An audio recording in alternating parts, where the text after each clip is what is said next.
from you first to find out who has ever been to the university area.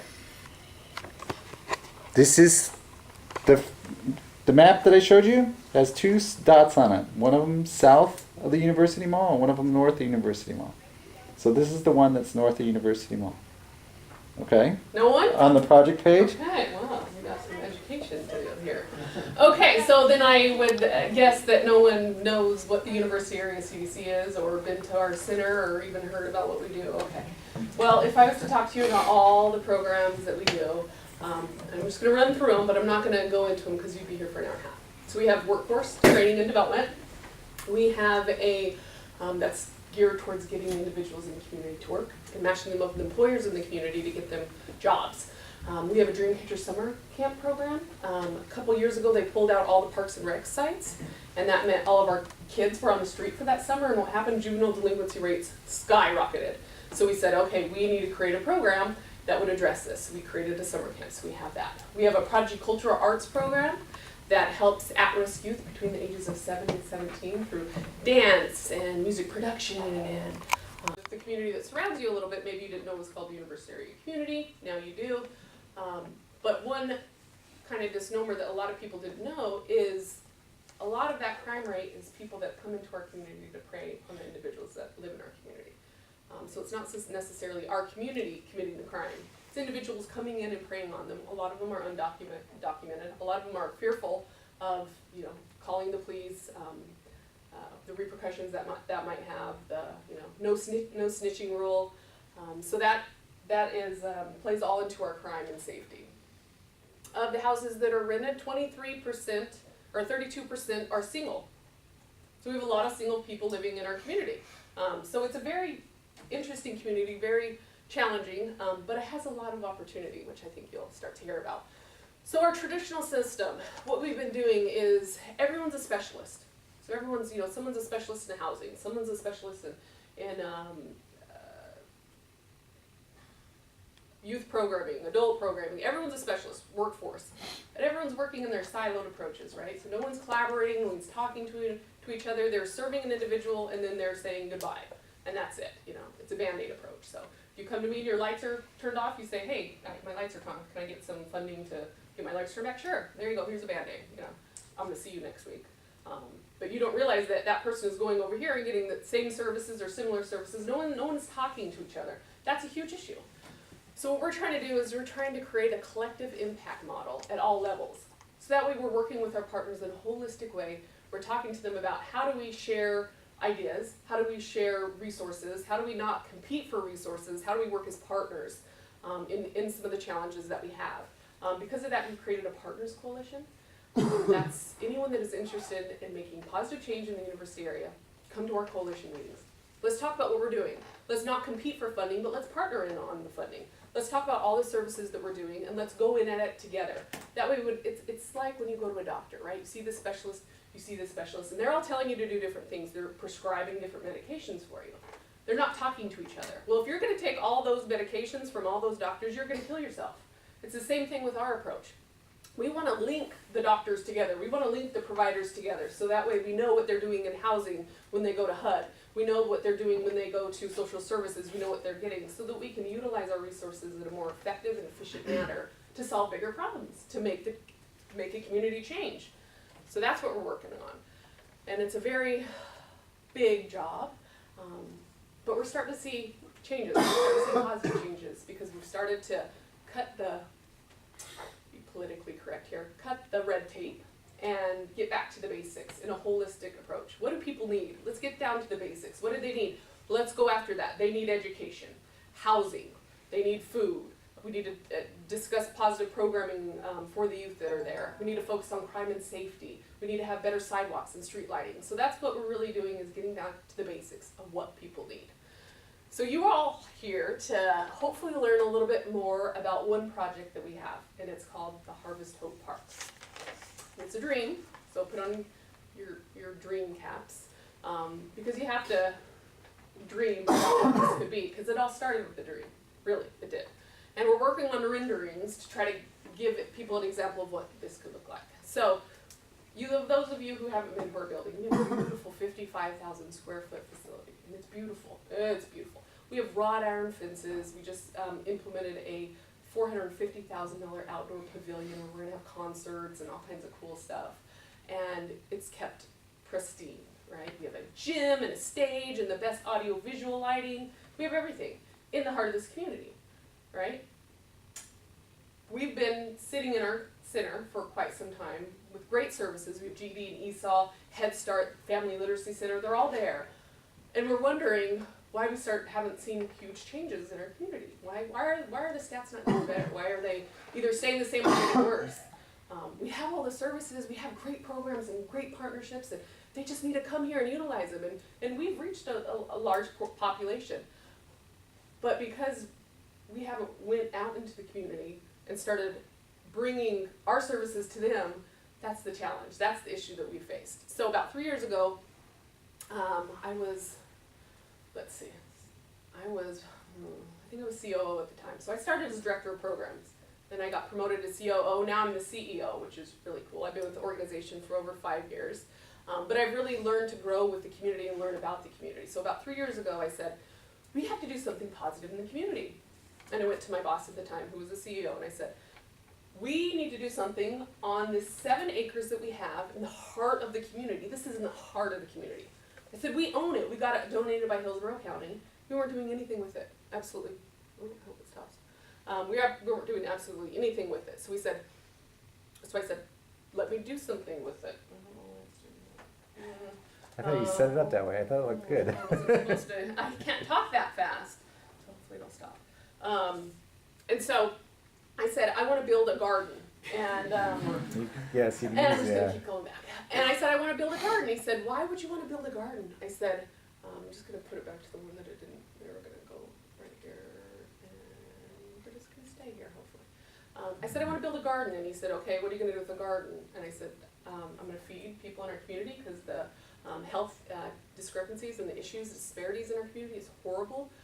Cholesterol, high blood pressure, diabetes, all of that is just running rampage. And I said, I'm gonna build a garden because I'm a farmer's daughter from Colorado and I know how to build a garden. It's a little bit different, but we can do this. We're gonna do this. So we put stakes in the ground and we said, we're gonna build a garden. We had challenges. This is where the garden site was. This is the Harvest Hope Center now. It wasn't that at the time, it was just a building that the Police Athletic League donated to us. So we had to do a lot. We had to cut down this tree, but we mapped out, we said, this is where the garden's gonna be. So we started creating the garden. We started doing beds. And it took us about a year to really get the garden going, right? But we weren't having any luck with the community. And I said, what is the deal with this? Why aren't we having any luck with the community? And so it stops. I said, what's the deal with this? Why aren't we having any luck with the community? Because they didn't think it was for them. They said, this is way too nice, this is beautiful. They didn't think it was for them. And what we found, people were breaking into the garden, steal the food. Because we're in a swamp desert, Food desert. and a food desert and a food swamp. They're two definitely different. So depending on what block you stand in, you're either in a food swamp or a food desert. And so I said, okay, people are breaking in to steal the food. We want to give the food for free. So we said, let's post some signs all around the garden fence that say, this food's free. Don't respect our garden. Don't break into it. It's free. Come get it. So after we did that, no one broke into our garden again, which was great. But what we did is once we started harvesting our vegetables, we went door to door, knocking on doors, saying, here's food. Would you like food? Do you know about what we're doing in the community? Oh yeah, that garden over there, that's that community center's. No, it's your garden. So that's how we started to get residents engaged, is knocking on doors, literally boots on the ground, knocking on doors, giving out vegetables, and then they started to come and get engaged and involved. They started to attend the garden. They started to really help in planting vegetables that they were interested in. We had one of our first residents that got really excited and interested. She had all these aloe vera plants in her yard. She was like, can I plant those there? We said, absolutely. So we had someone plant banana trees, which took 2 to 3 years to actually produce bananas. We have our first bananas this year, which is exciting. But that's how it started. So now we have the community engaged and involved. And we said, okay, this is wonderful, this is great. But we started to see that the spotted eggplant, the dinosaur kale, all that, and it's an organic garden, all that expensive stuff that if you go to Whole Foods, you break the bank on. None of that was getting picked. And we're like, what's the deal with that? That doesn't make any sense. Well, we have a melting pot from all different cultures that live in the University area community, which is something that is a great benefit to us and a huge positive, but people don't know how to cook the food. We have Feeding America that distributes to about 400 people every month at our center. We'd find vegetables in the trash, and we're like, oh my gosh, what's the deal? How many of you know how to cook? Okay, it's pretty good. Who taught you it? Your parents? Your parents, right? Employer. Employer, okay, well, you guys are a good not a good representation, because a lot of people don't know how to cook, right? And so what they're doing is they're relying on whatever food is accessible to them, and that's what they're eating, right? So they're eating McDonald's, where they get their groceries, the corner store. What's at the corner store? Soda. Yummy food, but not good for you, right? And if you're lucky, there's gonna be bananas and some other things, but that's where they're getting their food, and we wonder why our health, the health disparities in our community are so bad. And so we said, we have to now build a teaching kitchen, because people don't know how to cook. So we have got to build a teaching kitchen. And, okay, You could just hit the page down if you want. You're trying to start yeah, it. is that a new Yeah, thing? the Yeah, page. okay. So we said we're gonna build a teaching kitchen. And so these are all the fruits and vegetables that we harvested. We would take them to our center and just let the community come and just grab what they wanted in bags as a way to just really promote the garden. And that took some time, like I said. But once we got the community fully acclimated with it, we learned that we needed to create a teaching kitchen. So we said, okay, we have this house that's on this 7-acre property. We're gonna turn it into a teaching kitchen with a classroom.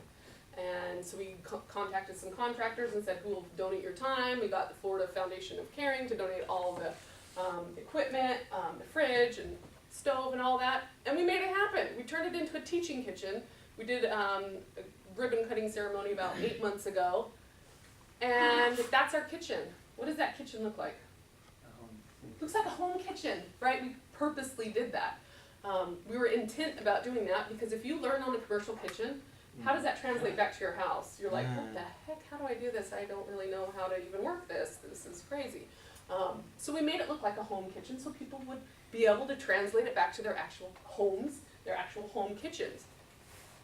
We were able to get a huge commercial fridge, so that way when we did harvest the vegetables and we were able to give it out that day, we could put it in the fridge, and then we could have community residents come in and kind of shop and get the produce that was ready for them. When we did the grand opening, we were doing a teaching lesson about how to cook, and we served, everything that we made was from the garden, again, bringing it back. And so what we found is not only are we going to do teaching or cooking classes, but we're going to do educational classes because next to the kitchen is a multi-purpose room. So we've engaged Moffitt, some partners at USF, to come in and teach these classes so that we have a full programming calendar year to teach the individuals in our community. Again, leveraging our partners and existing partnerships. So if there is something that's happening in the community that someone's already doing, let's plug them in to do it. We don't need to duplicate services. We don't need to recreate the wheel. Let's plug them in to do it. So that's what we did with here. We're having all different of our partners come in and utilize the center, reach to the community, serve the community. We don't need to get involved. We're not experts. The only time that we jump in and create a program is when a program is needed and no one else is doing it. So it's all about utilizing our resources and being smarter about it. So here is where the Harvest Hope Center is. And here, so this is kind of the property line. This is the sketch of it. This is where we want to put a parking lot, and that is where we want to put a playground, right next to it. Right in front of the Harvest Hope Center, if you go, there's a memorial. About 9 months ago, an 8-year-old little boy died playing in the streets. That's what they do. There's no safe place for them to play in the community, so they play in the streets, and they get hit by cars, and they die. And that's what happens in our community. And so when we saw that mother putting that memorial right in front of the Harvest Hope Center, I mean, it had to be right in front of our center, right there. I said, what else do we need? I mean, is there any other signs that we need? We need to create a safe place for our community. We need to create a safe place that we can unite the family and we can get the kids to do some positive, active play that's going to be safe. The kids all wait. They're on this corner is where the bus comes. So in the morning, when you go there about 7:30, there is just kids galore, just here. And what are they doing? This property is like this, so they can't play on the property, they're playing in the street because it's level. So they're kicking balls, playing soccer, doing all that good stuff. But they're in the street, and it's not safe. So I said, we've got to put a safe place for them to play, so we need to build a playground there. So that is the other plans for the Harvest Hope soon-to-be park, is we're going to partner with Kaboom, and we just got an email today. There's 5 steps. We're on the 3rd step with Kaboom. So I think it's going to happen. And you have to raise $8,500. It's about $100,000 to put in. We only have to raise $8,500, and they find a match sponsor to do that, which is really exciting. So we're going to make this playground happen. We made the garden happen. We made the teaching kitchen happen. We're going to make this playground happen because it's what we need to do. This is where you guys come in. What does that look like? Lake. This is our pond. This is a 1-acre freshwater pond no one knew about because there are trees just everywhere. If you look on the property, you can't even see the pond because it's just overgrown with trees and weeds and palmettos, and you can't even see it. And when I saw this pond, I mean, it has some challenges, but it's a beautiful pond. And when I learned it was a freshwater pond, I said, okay, it's not a retention pond. I mean, we can do something with this pond. We can do something really cool with this pond. We need to figure out what we're going to do.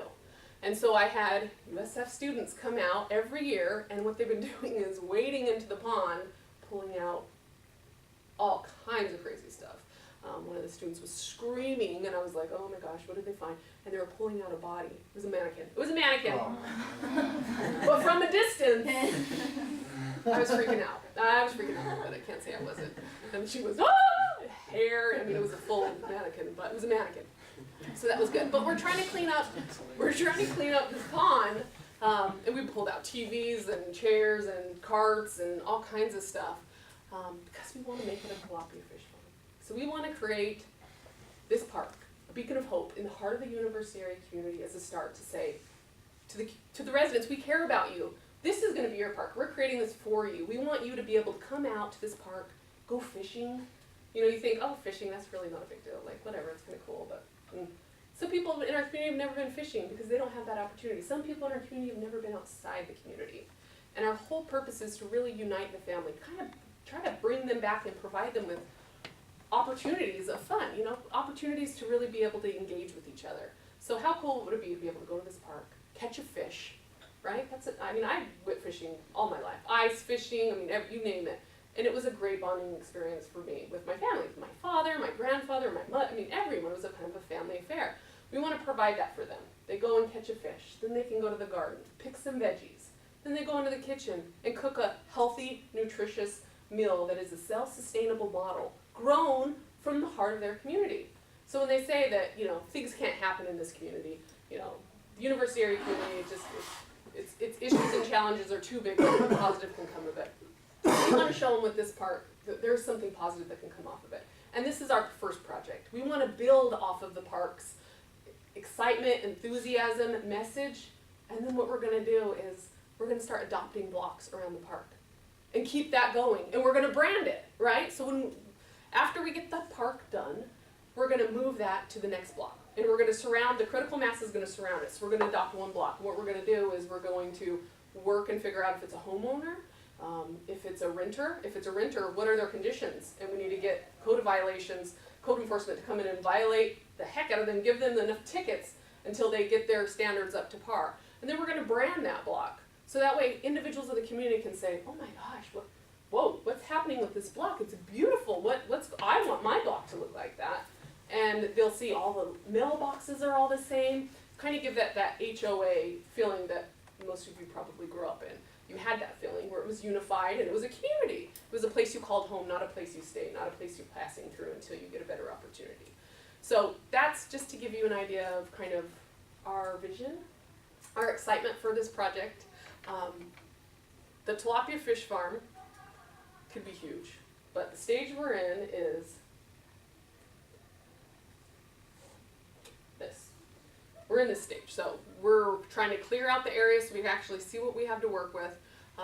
We're trying to catch a fish right now, and I have everyone I can think of out there trying to catch fish. No one can catch fish. Why? Because the invasive species are surrounded the pond so much that when you try to throw a net in or cast a line, it gets tangled. You can't even get past that. So I sent them out on a boat. I said, well, go get in a boat and go try to catch fish. So we've been having challenges trying to catch fish, because we have to send the fish off for testing.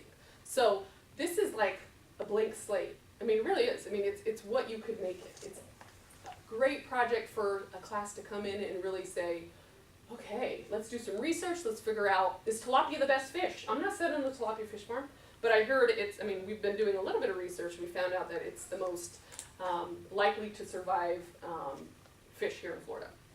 But there could be another species that we haven't even looked at that could be, you know, a better match for this. But we need you to be excited about it. We need you to catch fish, do a soil sample, do a water sample, figure out what invasive species are in there. We can't kill them all, because some of them are good. We need to keep some of them, because it's food for the fish. But really, it's all about being creative, thinking outside the box, breaking down those barriers of, let's just do it this way, you know, this is the way to go. Everything that we've been doing at the center is out of the box thinking. I asked my staff, think about anything that you could think about in terms of improving this community and bring it to our attention.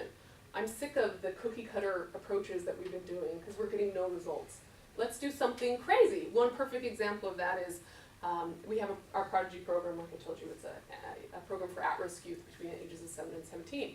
And we've never been able to reach some youth because we don't have programming providers in those areas. So there's some youth that just don't get any services, right? And they need services.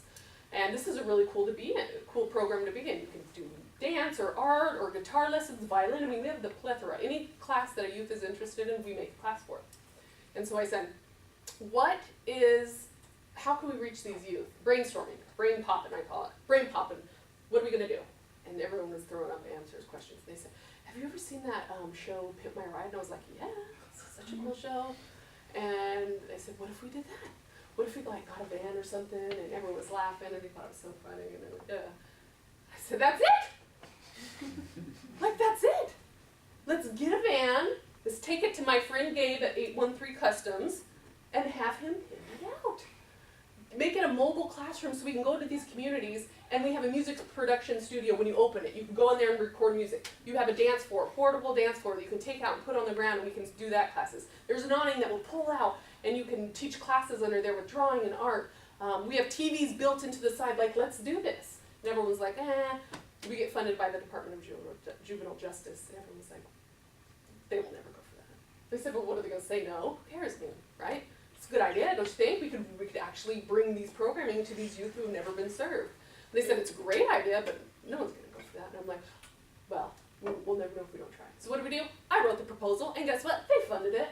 And so now we have 2 Ford Transit vans that we took to Gabe, and Gabe, I mean, they are dope. They have lighting and sound systems. I mean, we took it to Tallahassee. I just got back this morning from Tallahassee. We took 20 youth up there to Tallahassee to go meet with all the legislators to, you know, thank them for continuing to support our program.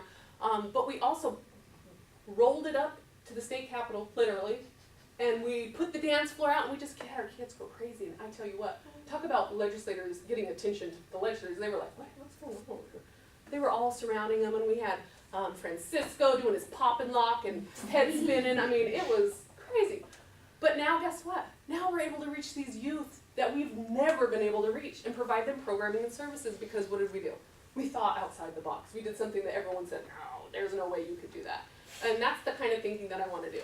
This model has never been done anywhere that I can see. To have a fish farm, a garden, a teaching kitchen. The next thing that we want to do is put a multi-purpose sports field on that land. So that way we can do youth and adult programming. Again, make it a walking trail, and there's these fitness bars that you just put in the ground, and you can do all kinds of fitness things. So we want to do all of that on the Harvest Hill Park to show the community that we care and that we can change this community. So, having said that, any questions? Yeah? Who teaches like the cooking classes? Is it volunteers, or do the cooking classes cost money, or like how does that work? Well, we're working with our providers in the community who are already teaching cooking classes. So like the Cooperative Extension Office, Moffitt wants to come in and do it. So those are the individuals that we pulled in to say, hey, would you be interested in doing that? And they're like, yeah, that fits in my mission. That's what we're trying to do, is teach healthy cooking and awareness, nutrition. So we said, plug into what we're doing. Let's not duplicate services. So they're the ones that are doing it. Okay. And then we have some of our staff that are just excited and they love to cook, and I'm like, come teach class. Another thing that we're doing, I have 60 employees, right? And we all know it's important to have fun at work, because if you don't have fun, you don't make progress and nothing happens. So I said, we're gonna just change a little bit around here when I finally got to be CEO. So I said, everyone gets to work out twice a week, 45 minutes on company time. Everyone gets to go anytime they want and work in the garden or catch fish, or, you know, when we have the fish pond open. So we're trying to really provide our staff with an opportunity. One of the things that, the first thing that we did when I finally got the title, is I said, everyone put on your tennis shoes, put on your t-shirts, we're going into the community. And they said, why? And I said, we're gonna do a survey. And they said, okay, what are we doing? I said, we need to find out what the community needs, right? We're telling them what they need. If they're not gonna say, this is what I need and I agree to it, then it's a moot point, right? We can push it all day until we're blue in the face. But if they don't wanna do it, then it doesn't make sense. So that's what we did. We had all of our staff go out and knock on doors and self-administer a 34-question survey.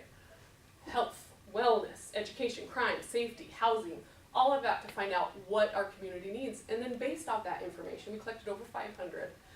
It was a needs assessment. We were able to find out the data and the information to really solidify and help direct what programs they wanted. So again, it's really us reaching out to the community, getting them engaged to help them make the change that they want to see. Any other questions? Yeah. Do you partner with the YMCA? We do. We have a project program at the YMCA, and we partner with them. We take all of our kids for our summer camp to swim.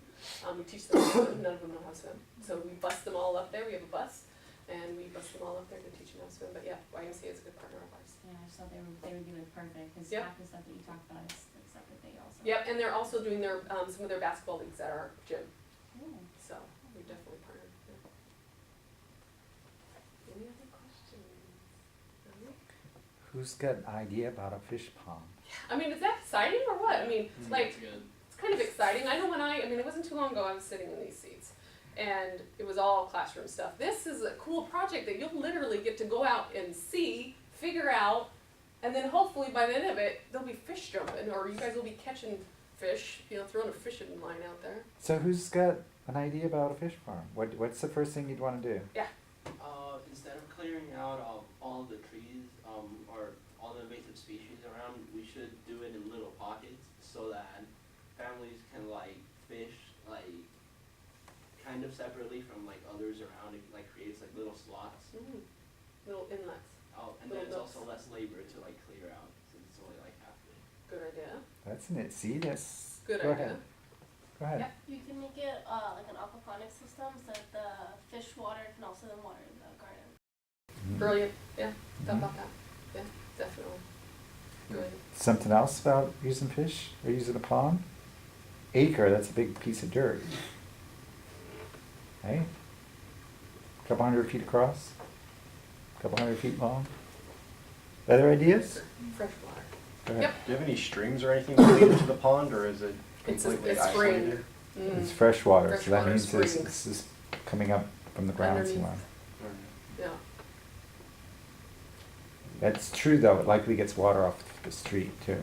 Oh, When I'm it sure. rains, something comes into it. Mm-hmm. Well, I was just thinking if there was some sort of stream that, like, you know, fed it, Fed it. do some sort of